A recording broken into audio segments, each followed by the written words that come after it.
السلام علیکم ورحمۃ اللہ وبرکاتہ۔ میرے پیارے بھائیوں اور بہنوں، آج کا پیغام ان دلوں کے لیے ہے جو برسوں سے اللہ کی رحمت اولاد کے لیے ترس رہے ہیں، جن کے صبر کے آنسو صرف سجدوں میں بہتے ہیں اور دعاؤں میں صرف ایک ہی صدا ہوتی ہے، یا اللہ ہمیں نیک اولاد عطا فرما۔ اگر آپ یا آپ کے کسی اپنے نے ہر در کھٹکھٹایا، ہر علاج آزمایا، تو اب اللہ کے در پر آ جائیں، کیونکہ جس رب نے حضرت زکریا علیہ السلام کو بڑھاپے میں اولاد دی، وہی رب آج بھی سننے والا ہے اور دینے پر قادر ہے۔ تو مجرب وظیفہ اور اس کی برکتیں، تو یہ وظیفہ بے اولاد جوڑوں کے لیے خاص ہے اور لاکھوں لوگ اس سے فائدہ اٹھا چکے ہیں۔ تو بس یقین، صبر اور مکمل توجہ سے کریں۔ تو وظیفے کا طریقہ کار کیا ہے؟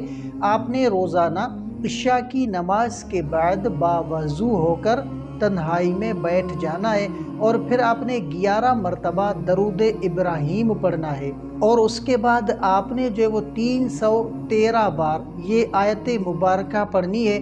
کون سی آیت مبارکہ؟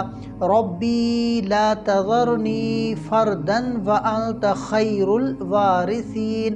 تو یہ آیت کریمہ آپ نے 313 مرتبہ پڑھنی ہے، اور پھر آخر میں آپ نے 11 مرتبہ درود ابراہیم پڑھنا ہے، اور دعا کریں، رو رو کر مانگے جیسے بچہ اپنی ماں سے ضد کرتا ہے۔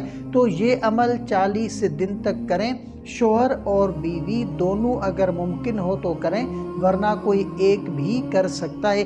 جس رب نے حضرت ابراہیم علیہ السلام، حضرت زکریا علیہ السلام اور حضرت مریم کو معجزات دکھائے، وہی آپ کے لیے بھی دروازے کھول دے گا۔ تو پیارے سننے والوں، اللہ کبھی خالی ہاتھ نہیں لوٹاتا، بس کبھی فوراً دیتا ہے، کبھی دیر سے، اور کبھی اس وقت دیتا ہے جب انسان کو لگتا ہے کہ سب ختم ہو چکا ہے۔ آپ کی آزمائش آپ کی بلندی کا سبب بن سکتی ہے۔ بس اللہ پر مکمل یقین رکھیں اور یہ وظیفہ مستقل مزاجی سے کریں۔ یا اللہ، جو اس ویڈیو کو سن رہا ہے، دیکھ رہا ہے، اس کے گھروں کو ہنسی سے، ان کی گود کو اولاد سے، اور ان کے دلوں کو سکون سے بھر دے۔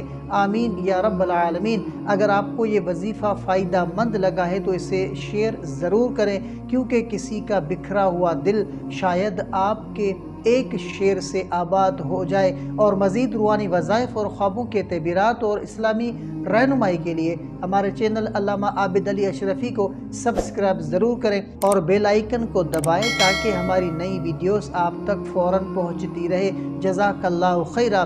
اللہ آپ سب کو خوش رکھے، نیک اولاد عطا فرمائے، اور ہمیں صبر، شکر اور یقین کے ساتھ جینے کی توفیق عطا فرمائے۔ تو ملتے ہیں اگلی ویڈیو میں، تب تک کے لیے اپنا بہت سارا خیال رکھیں اور ہمیں اپنی دعاؤں میں یاد رکھیں۔ السلام علیکم ورحمۃ اللہ وبرکاتہ۔